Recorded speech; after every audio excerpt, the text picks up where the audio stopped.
Price lord. ದೇವರ ಅತಿ ಪರಿಶುದ್ಧ ನಾಮಕ್ಕೆ ಸ್ತೋತ್ರವಾಗಲಿ. ಮತ್ತೊಂದು ದಿನವನ್ನು ಕಾಣುವಂತೆ ದೇವರು ನಮಗೆ ಸಹಾಯ ಮಾಡಿದ್ದಕ್ಕಾಗಿ ಸ್ತೋತ್ರ. ಆತನು ಮಾಡಿದೆಲ್ಲ ಉಪಕಾರಗಳಿಗಾಗಿ, ಎಲ್ಲ ಆಶೀರ್ವಾದಗಳಿಗಾಗಿ ದೇವರಿಗೆ ಸ್ತೋತ್ರವನ್ನು, ಮಹಿಮೆಯನ್ನು ಸಲ್ಲಿಸ್ತೇನೆ. ಇಂದಿನ ವೇದ ಅಧ್ಯಯನಕ್ಕಾಗಿ ಒಂದು ವಾಕ್ಯವನ್ನು ಓದಿಕೊಳ್ಳೋಣ. ಆದಿಕಾಂಡ 45ನೇ ಅಧ್ಯಾಯ 28ನೇ ವಾಕ್ಯ.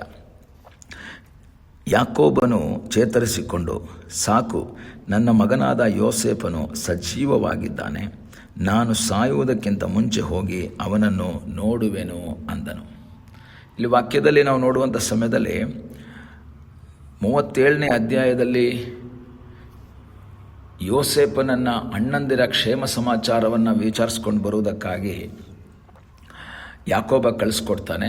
ಆದರೆ ಯೋಸೇಫ ಕನಸ್ಕೊಂಡು ತನ್ನ ಅಣ್ಣಂದಿರಿಗೆ ಹೇಳಿದಾಗ ಅವನ ಮೇಲೆ ದ್ವೇಷವಿತ್ತು, ಅವನನ್ನು ಸಾಯಿಸುವುದಕ್ಕಾಗಿ ಪ್ಲ್ಯಾನ್ ಮಾಡ್ತಾಯಿದ್ರು. ಅವರಿಗೆ ಸಂದರ್ಭ ಸಿಕ್ತು. ಹಾಗೆ ಅವನ ಆಹಾರ ತೆಗೆದುಕೊಂಡು ಅಣ್ಣಂದಿರ ಬಳಿಗೆ ಹೋಗ್ತಾನೆ. ಅಣ್ಣಂದಿರು ಅವನನ್ನು ಹಾಳ್ಬಾವಿಗೆ ಹಾಕ್ತಾರೆ. ಅಲ್ಲಿಂದ ಇಷ್ಮಾಯೇಲರಿಗೆ ಮಾರಿಬಿಡ್ತಾರೆ. ಅವನ ಬಟ್ಟೆಯನ್ನು ತೆಗೆದು ಹರಿದು ಅದು ರಕ್ತದಲ್ಲಿ ಮುಳುಗಿಸಿ ತಂದೆಗೆ ಕಳಿಸ್ಕೊಡ್ತಾರೆ. ತಂದೆಗೆ ಕಳಿಸ್ಕೊಟ್ಬಿಟ್ಟು ಹೇಳ್ತಾರೆ, ನಿನ್ನ ಮಗ ಸತ್ತೋಗ್ಬಿಟ್ಟಿದ್ದಾನೆ, ನಿನ್ನ ಮಗ ಈಗ ಬದುಕೊಂಡಿಲ್ಲ ಎಂಬುದಾಗೆಲ್ಲ ಹೇಳಿದಂಥ ಸಮಯದಲ್ಲಿ ಯಾಕೋಬ ಅದನ್ನು ನಂಬಿಬಿಡ್ತಾನೆ. ಯಾಕೋಬನಿಗೆ ಗೊತ್ತಾಗುತ್ತೆ, ನನ್ನ ಮಗ ನಿಶ್ಚಯವಾಗಿ ಸತ್ತೋಗ್ಬಿಟ್ಟಿದ್ದಾನೆ, ನನ್ನ ಮಗ ಬದುಕೊಂಡಿಲ್ಲ, ನನ್ನ ಮಗ ಇಲ್ಲ ಅನ್ನುವಂತಹ ಒಂದು ಅನುಭವದಲ್ಲಿ ಅವನಿರೋದನ್ನು ನಾವು ನೋಡ್ತೇವೆ. ಹಾಗೆ ಬಹಳ ನಿರಾಶನಾಗಿ ತನ್ನ ಜೀವಿತವನ್ನು ಕಳೀತಾ ಇದ್ದಾನೆ. ಆದರೆ ಕೆಲವು ವರ್ಷಗಳ ನಂತರ ನಮಗೆ ಗೊತ್ತು, ದೇವರು ತನ್ನ ಅದ್ಭುತವನ್ನು ಮಾಡುವುದಕ್ಕೆ ಶಕ್ತನಾಗಿದ್ದಾನೆ. ದೇವರು ಅಸಾಧ್ಯವನ್ನು ಸಾಧ್ಯ ಮಾಡಿದಂತಹ ಒಬ್ಬ ದೇವರಾಗಿದ್ದರು. ಏನು ಮಾಡಿದ್ರು ದೇವರು ಅಂದರೆ, ಯೋಸೇಫನನ್ನು ಇವರು ಮಾರಿಬಿಟ್ಟಿದ್ದು ಸಾಯಿಸುವುದಕ್ಕೋಸ್ಕರ ಅವನು ಕೆಲಸ ಮಾಡಿ ನಮ್ಮ ಕಣ್ಮುಂದೆ ಕಾಣಿಸೋದೇ ಬೇಡ, ಎಲ್ಲೋ ಹೋಗಲಿ, ಗುಲಾಮ್ ಕೆಲಸ ಮಾಡಿ ಸತ್ತೋಗಲಿ ಎಂಬ ರೀತಿಯಲ್ಲಿ ಕಳಿಸರೂ ಸಹ ದೇವರು ಕೊಟ್ಟಂತಹ ಕನಸಿನ ರೀತಿಯಲ್ಲಿ ದೇವರು ಅವನನ್ನು ಐಗುಪ್ತ ದೇಶದ ಪ್ರಧಾನ ಮಂತ್ರಿಯಾಗಿ ಮಾರ್ಪಡಿಸ್ತಾರೆ. ಆದರೆ ಸನ್ನಿವೇಶ ಎಲ್ಲ ನಮಗೆ ಗೊತ್ತು, ಎಲ್ಲ ಹೇಳುವುದಕ್ಕೆ ಸಮಯ ಇಲ್ಲ. ಈಗ ಕಾನಾನ್ ದೇಶದಲ್ಲಿ ಬರಗಾಲ ಬಂದು ಆ ಬರಗಾಲದ ನಿಮಿತ್ತ ಆಹಾರವನ್ನು ಕೊಂಡುಕೊಳ್ಳುವುದಕ್ಕಾಗಿ ಐಗುಪ್ತ ದೇಶಕ್ಕೆ ಯೋಸೇಫನ ಸಹೋದರರು ಹೋಗ್ತಾರೆ. ನಂತರ ಗೊತ್ತಾಗುತ್ತೆ ಇದು ಯೋಸೇಫ ಅನ್ನೋದು ಗೊತ್ತಾಗುತ್ತೆ. ಯೋಸೇಫ ಸಹೋದರರಿಗೆ ಹೇಳ್ತಾರೆ, ಅಪ್ಪನ್ನ ಕರ್ಕೊಂಡು ಬನ್ನಿ, ಮನೆಯವ್ರನ್ನೆಲ್ಲ ಕರ್ಕೊಂಡು ಬನ್ನಿ ಅಂಥೇಳಿ ರಥ ಕಳಿಸ್ಕೊಡ್ತಾನೆ. ಅಲ್ಲಿವರೆಗೂ ಯೋಸೇಫನ ಕಳೆದುಕೊಂಡಂತಹ ಯಾಕೋಬ ನಿರಾಶನಾಗಿರ್ತಾನೆ. ಶಾರೀರಿಕವಾಗಿ ಒಂದು ಮನಸ್ಸಲ್ಲಿ ಸಂತೋಷ ಇಲ್ಲದಂತಹ ರೀತಿಯಲ್ಲಿ ಚೈತನ್ಯವನ್ನು ಕಳ್ಕೊಂಡಂತಹ ಒಂದು ಅನುಭವ ಈ ಯಾಕೋಬನಲ್ಲಿರುತ್ತೆ. ಆದರೆ ದೇವರ ವಾಕ್ಯ ಹೇಳ್ತದೆ 26ನೇ ವಾಕ್ಯದಿಂದ, ಯೋಸೇಫನು ಇನ್ನೂ ಜೀವದಿಂದಿದ್ದಾನೆ, ಅವನು ಐಗುಪ್ತ ದೇಶ ಸರ್ವಾಧಿಕಾರಿ ಆಗಿದ್ದಾನೆ ಎಂದು ತಿಳಿದಾಗ ಅವನು ಸ್ತಬ್ಧನಾಗಿ ನಂಬುತ್ತಾ ಇಲ್ಲ. ಯಾಕೆ? ಸಹೋದರರು ಬಂದು ಹೇಳ್ತಾರೆ, ಇಲ್ಲ, ನಿನ್ನ ಮಗ ಬದುಕೊಂಡಿದ್ದಾನೆ. ಕೆಲವು ವರ್ಷಗಳ ಹಿಂದೆ ಇವರೇ ಹೇಳಿದವರು ನಿನ್ನ ಮಗ ಸತ್ತೋಗಿದ್ದಾರೆ ಅಂತ. ಅವರಿವತ್ತು ಬಂದು ಹೇಳ್ತಾ ಇದ್ದಾರೆ, ನಿನ್ನ ಮಗ ಬದುಕೊಂಡಿದ್ದಾನೆ, ಸುಮ್ಮನೆ ಬದುಕಿಲ್ಲ, ಗುಲಾಮನಾಗಿಲ್ಲ, ಅವನು ಮಂತ್ರಿಯಾಗಿದ್ದಾನೆ, ಸರ್ವಾಧಿಕಾರಿಯಾಗಿ ನಿಂತಿದ್ದಾನೆ ಅಂತ ಹೇಳಿದಾಗ ಅವನಿಗೆ ನಂಬಕ್ಕಾಗ್ತಾ ಇಲ್ಲ. ಆದರೆ ಮುಂದೆ ನಾವು ನೋಡ್ತೇವೆ, ಯೋಸೇಫನು ಹೇಳಿ ಕಳಿಸಿದೆಲ್ಲ ಮಾತುಗಳನ್ನು ಕೇಳಿ ಯೋಸೇಫನ ಕಡೆಯಿಂದ ಬಂದಂತಹ ರಥಗಳನ್ನು ನೋಡಿ ಅವರ ತಂದೆಯಾದ ಯಾಕೋಬನು ಚೇತರಿಸ್ಕೊಂಡ.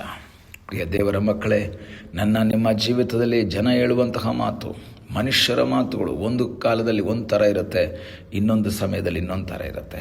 ಆದರೆ ದೇವರ ವಾಕ್ಯ ಹೇಳ್ತದೆ, ನನ್ನನ್ನು ಚೈತನ್ಯಗೊಳಿಸುವಂತಹ ಕೆಲವು ಕಾರ್ಯಗಳು, ನನ್ನನ್ನು ಬಲಪಡಿಸುವಂತಹ ಕೆಲವು ಕಾರ್ಯಗಳು ನಮ್ಮ ಜೀವಿತದಲ್ಲಿ ಮಾಡುವುದಕ್ಕೆ ಆತನು ಶಕ್ತನಾಗಿದ್ದಾನೆ. ಯೋಸೇಫನ ಕಳಿಸಿದಂಥ ರಥಗಳನ್ನು ನೋಡಿದಾಗ ಯಾಕೋಬನಿಗೆ ಒಂದು ಚೇತರಿಕೆ ಬಂತು. ಈ ದಿವಸ ನೀನು ಕುಗ್ಗಿ ಹೋಗಿರ್ಬೋದು, ನಿನ್ನ ನಿರಾಶೆಯಲ್ಲಿರ್ಬೋದು, ನಿನ್ನ ವೇದನೆಯಲ್ಲಿರ್ಬೋದು, ನಿನ್ನ ಜೀವಿತದಲ್ಲಿ ದುಃಖಗಳು ತುಂಬಿ ತುಳುಕ್ತಾ ಇರ್ಬೋದು. ಆದರೆ ದೇವರ ಹಸ್ತಗಳಿಗೆ ನಿನ್ನನ್ನೇ ಒಪ್ಪಿಸಿಕೊಟ್ಟು ನೀನು ದೇವರ ಸದಲ್ಲಿ ಪ್ರಾರ್ಥನೆ ಮಾಡುವುದಾದರೆ ಅಸಾಧ್ಯಗಳನ್ನು ಸಾಧ್ಯ ಮಾಡುವಂಥ ಒಬ್ಬ ದೇವರಿದ್ದಾನೆ. ಚೈತನ್ಯವನ್ನು ನೀನು ಕಳ್ಕೊಂಡಿರ್ಬೋದು, ಚೇತರಿಕೆ ಕಳ್ಕೊಂಡಿರ್ಬೋದು, ಬಹಳ ನಿರಾಶೆಯಲ್ಲಿ ನೀನು ಮುಳುಗಿರ್ಬೋದು. ಆದರೆ ನಿನ್ನನ್ನು ಚೈತನ್ಯಗೊಳಿಸುವಂತಹ ಕೆಲವು ಸಂಗತಿಗಳನ್ನು ದೇವರು ನಿನ್ನ ಮನೆಗೆ ಕಳಿಸ್ಕೊಡ್ತಾರೆ.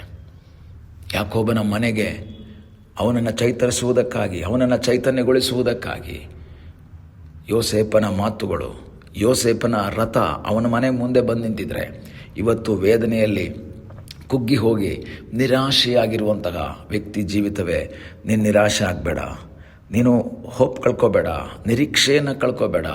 ದೇವರ ಮುಖವನ್ನು ನೋಡು, ನಿನಗಾಗಿ ಅದ್ಭುತವನ್ನು ಮಾಡುವ ಸರ್ವಶಕ್ತನಾದ ಒಬ್ಬ ದೇವರಿದ್ದಾನೆ. ನಿನಗಾಗಿ ಬಿಡುಗಡೆಯನ್ನು ಕಳಿಸುವಂತಹ ಒಬ್ಬ ದೇವರಿದ್ದಾನೆ. ಆದಷ್ಟು ಬೇಗನೆ ನಿನ್ನ ಮುಂದೆ ನಿನಗಾಗಿ ಒಂದು ಸಂದೇಶವನ್ನು ಕೊಡುವ ದೇವರು. ನಿನ್ನ ಮುಂದೆ ನೀನು ಎಲ್ಲಿದೆಯೋ ಅಲ್ಲಿ ಬಂದು ನಿನಗೆ ಅದನ್ನು ಕಳುಹಿಸಿಕೊಟ್ಟು ನಿನ್ನನ್ನು ಚೈತರಿಸುವ, ನಿನ್ನನ್ನು ಚೈತನ್ಯಗೊಳಿಸುವಂತಹ ಒಬ್ಬ ದೇವರಿದ್ದಾನೆ. ನೀನು ನಂಬಿಕೆಯಿಂದ ಕಾಯ್ತಾ ಇರು. ಯಾಕೋಬ ಕಾಯ್ತಾ ಇದ್ದಾನೆ. ಯಾಕೋಬನಲ್ಲಿ ನಿರಾಶೆ ಇದೆ. ಅವನು ಹೋಪ್ ಕಳ್ಕೊಂಡ. ಆದರೆ ಅವನ ಜೀವಿತದಲ್ಲಿ ಒಂದು ವಿಷಯ ಗೊತ್ತಾಯಿತು, ನನ್ನ ದೇವರು ಏನೋ ಒಂದು ಮಾಡ್ತಾರೆ. ಯೋಸೇಫ ಬದುಕಿದ್ದಾನೆ ಎಂಬ ನಿರೀಕ್ಷೆ ಅವನಿಗಿಲ್ಲ. ಆದರೆ ಅವನಿಗೆ ನಂಬಕ್ಕಾಗ್ತಾ ಇಲ್ಲ. ನಂಬಕ್ಕಾಗದಂತಹ ರೀತಿಯಲ್ಲಿ ದೇವರು ಅವನಿಗಾಗಿ ಅದ್ಭುತ ಮಾಡಿದರೆ, ನಿನ್ನ ಜೀವಿತದಲ್ಲೂ ಸಹ ನಂಬುವುದಕ್ಕೆ ಸಾಧ್ಯವಿಲ್ಲದ ರೀತಿಯಲ್ಲಿ ಅದ್ಭುತವನ್ನು ಮಾಡುವ ಸರ್ವಶಕ್ತನಾದ ಒಬ್ಬ ದೇವರಿದ್ದಾನೆ. ಆ ದೇವರಲ್ಲಿ ಆಶ್ರಯಿಸಿ ಆ ದೇವರ ಮುಖವನ್ನು ನೋಡುತ್ತಾ ಮುಂದೆ ಸಾಗುವಂತೆ ದೇವರು ನಮ್ಮ ಜೀವಿತದಲ್ಲಿ ಸಹಾಯ ಮಾಡಲಿ. ಪ್ರಾರ್ಥನೆ ಮಾಡೋಣ. ನಮ್ಮನ್ನು ಬಹಳವಾಗಿ ಪ್ರೀತಿ ಮಾಡುವ ಪರಲೋಕದ ತಂದೆಯಾದ ದೇವರೇ, ಈ ಸಮಯಕ್ಕಾಗಿ ಸ್ತೋತ್ರ. ಈ ಸಮಯದಲ್ಲಿ ಕರ್ತನೆ, ಕುಗ್ಗಿ ಹೋಗಿ ವೇದನೆಯಲ್ಲಿ, ನಿರಾಶೆಯಲ್ಲಿ, ನಿರೀಕ್ಷೆಯನ್ನು ಕಳ್ಕೊಂಡಂತಹ ವ್ಯಕ್ತಿಗಳು ವಾಕ್ಯವನ್ನು ಕೇಳ್ತಾ ಇದ್ದಾರೆ. ಅಪ್ಪ, ಅವ್ರನ್ನ ಬಲಪಡಿಸು, ಅವ್ರನ್ನ ಧೈರ್ಯಗೊಳಿಸು. ನಿನ್ನ ಕೃಪೆಯಲ್ಲಿ ಅವ್ರನ್ನ ಮರೆ ಮಾಡು. ದೈವಿಕವಾದ ಕಾವಲು ಸಾನ್ನಿಧ್ಯ ಇದ್ದು ಅವರನ್ನು ಚೈತನ್ಯಗೊಳಿಸು, ಚೇತರಿಸಿಕೊಳ್ಳುವಂತೆ ಮಾಡು ಕರ್ತನೆ. ಪ್ರಾರ್ಥನೆಯನ್ನು ಕೇಳಿದ್ದಕ್ಕಾಗಿ ನಿನಗೆ ಸ್ತೋತ್ರ. ಯೇಸುವಿನ ನಾಮದಲ್ಲಿ ತಂದೆಯೇ, ಆಮೇನ್. God bless you.